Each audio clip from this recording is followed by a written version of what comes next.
Hi! Welcome to all the replay viewers. First and foremost, we're so glad that you tuned in whatever time that you could to Lunch Bites.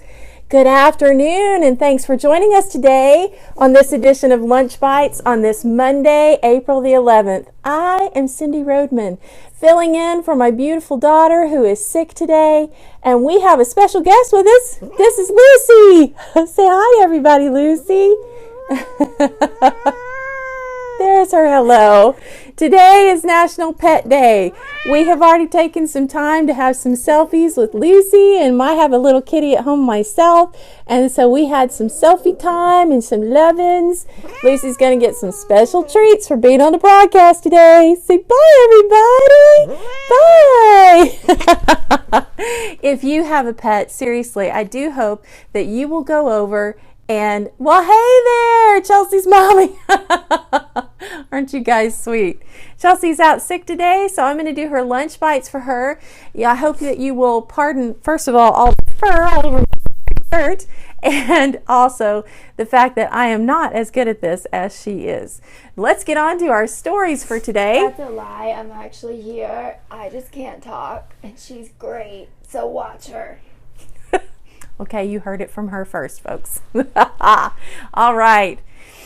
She sends her love to each one of you, but as you know, she would say, the show must go on. So off we go to story number 1, Facebook. It's in the news again today, but this time it's about updates to the Messenger feature. According to Mashable, becoming friends with someone on Facebook Messenger just got a lot easier. Facebook's chat app now has messenger codes, circular patterns around a user's profile photo which can be scanned to start a chat with that person. Does this sound familiar to y'all? It's probably because it's a Snapchat copycat. Facebook also launched messenger links, short vanity URLs that lead a user to messenger profile in the form of m.me/username. Reportedly, Messenger now has more than 900 million active users on Facebook. Also reports that there are more than 1 billion messages sent every month between people on Messenger and business and pages.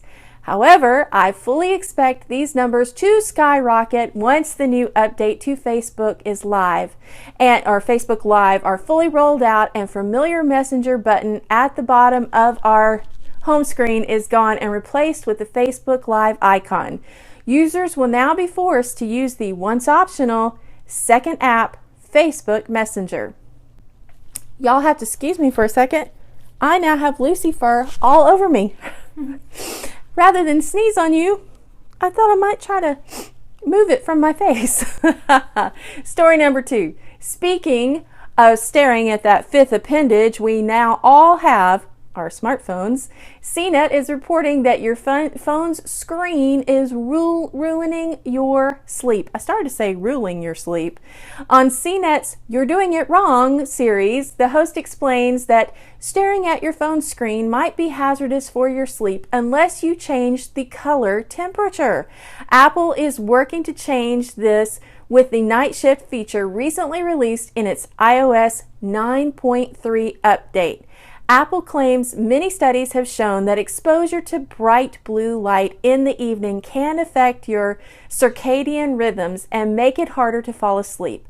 Night shift uses your iOS's device, clock, and geolocation to determine when it's sunset in your location, and then it automatically shifts the colors in your display to the warmer end of the spectrum.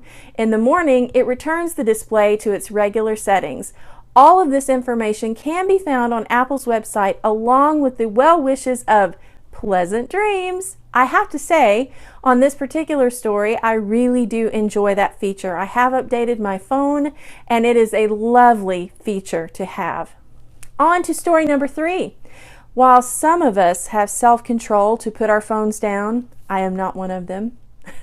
We still can't break our link to technology with the ever-growing wearable tech fad. But did you know that your trusty fitness band might be lying to you. Again, we return to CNET's You're Doing It Wrong to find out what will make your fitness tracker a lot more accurate. By default, trackers calculate distance by multiplying your walking steps and your stride length. But the stride length is only set by using your height and your gender. If you only want relative information, this is just fine. But to be more accurate, calibrate. Here's how all devices are different. But for a Fitbit, simply find a track that you know the length of. Count your steps as you loop around and update the information on your Fitbit dashboard. On to story number 4. If all that stresses you out, this next story, it's for you. Refinery 29 released multitudes of research and studies about how to stop feeling so stressed out. Here are the top 3 that stood out to us. Number 1, block off time for worrying. That's interesting, right? Research in people dealing with work burnout and adjustment disorder supports this tactic.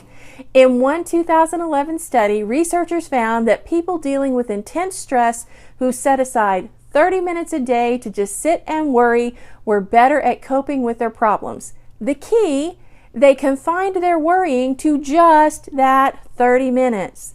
The technical term for this technique is known as stimulus control of worry. It was developed by psychologists back in the 1980s with the idea that containing cyclical thoughts that stress you out to that 30 minutes can keep them from making you miserable all day long. I'm not sure what I think of that study. I think it would be hard to just decide to not worry. But maybe they're right. Secondly, tweet it out and update Facebook. And update Facebook.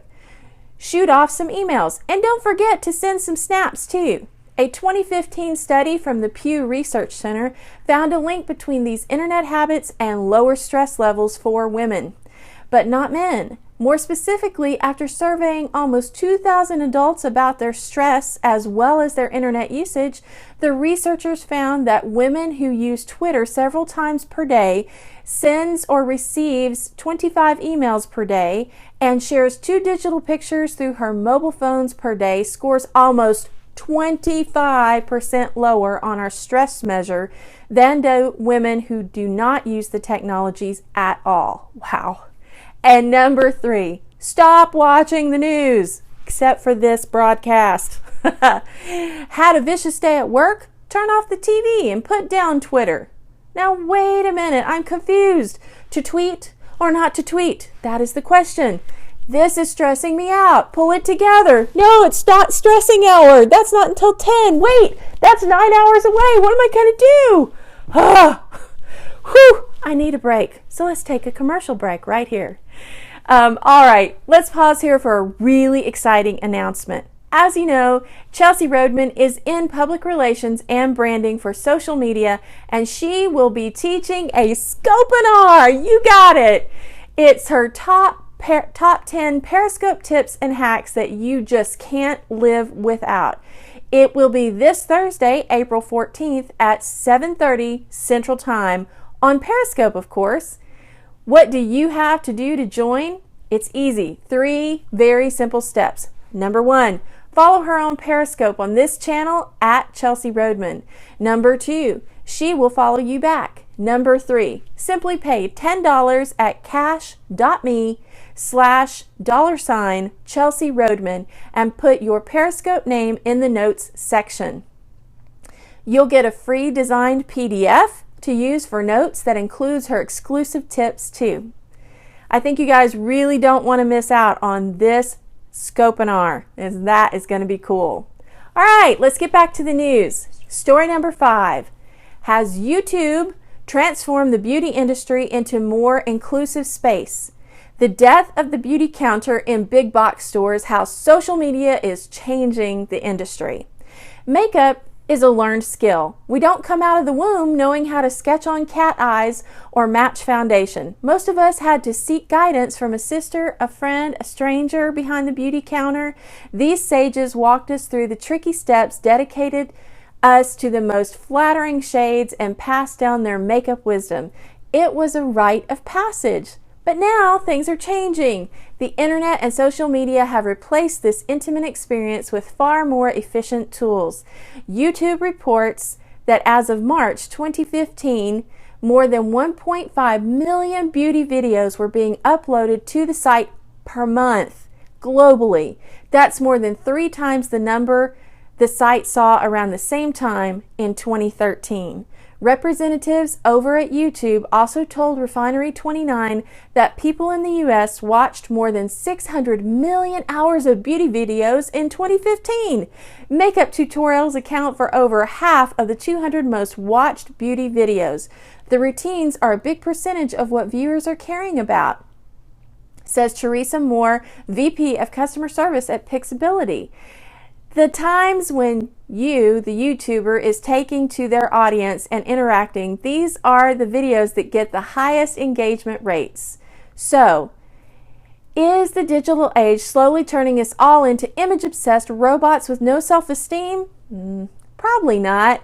Even Dr. O'Keefe, MD, CEO, and Editor-in-Chief of Pediatrics Now agrees with that. But YouTube is most definitely changing how we approach beauty, and not necessarily for the worse. YouTube is helping us understand beauty and care about it in different ways, Moore says. Before the internet, I can't even imagine being able to do a smoky eye. And I have to stop right here and say, I really enjoy those YouTube videos because when you're at my age, you don't want people knowing what you don't know. And it's fun to see how people do things. Story number 6. This one is a fun one. 9 reasons your Facebook friends hate you. Number 1, birthdays. Okay, birthday greetings make me feel amazing, and if anybody knows me, you know I love my birthday. Except when I tune into my Facebook and it has happy birthday, happy birthday, happy birthday, happy birthday, happy birthday written 100 times. And then it's a little disheartening.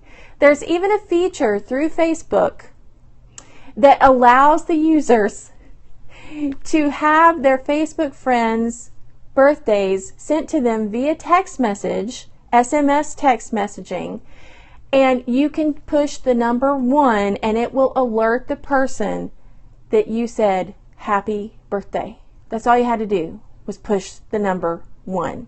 That's sad. I would very much say that is very impersonal and would make me very sad. Okay, number 2, inside jokes. Y'all, if I have an inside joke with you, maybe you want to message it to me. Because when you put it on Facebook, I don't think my grandma off in North Dakota knows what in the world you're talking about, and she might even think that I'm crazy. Now, I might be crazy, but I don't want her thinking so. So, how about you message those inside jokes, or maybe even go old school and send them via text message. That would be even funnier. Number 3, pictures. Now, I want to get something straight. Is this your Facebook feed, or is this your dog's Facebook feed? Now, of course, I love your kids' pictures, your pets' pictures, your food pictures, vacations, and foremost, selfies. Gotta love the selfies. And I love that you love them too. Just please, not all at one time. Or 10 at a time. Pick the best 3 and post them and move on. Put them into an album so the interested family members and friends can get all their fill of everything that's going on in your life. Number 4, oversharing. Thank you for describing your enema. It really made my day. Number 5, hashtags. Hashtag too many hashtags. Hashtag post ruined. Hashtag very distracting. Hashtag no longer meaningful. Hashtag it's cool when it's used sparingly. Enough said.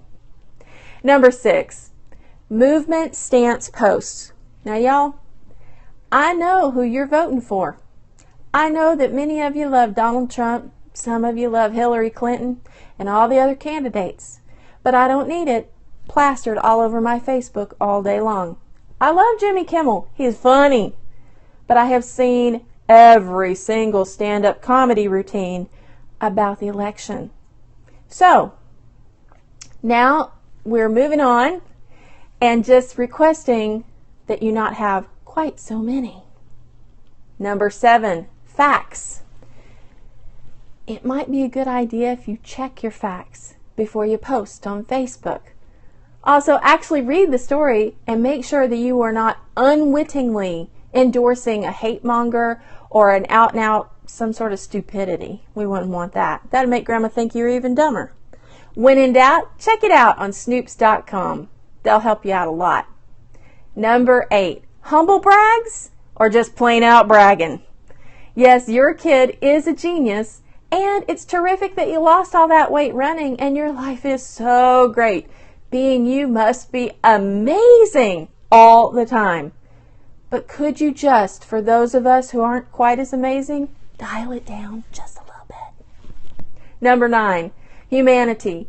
You don't need to look stunning in every single selfie for me to like you. You don't need to be perfect or funny or smart all of the time.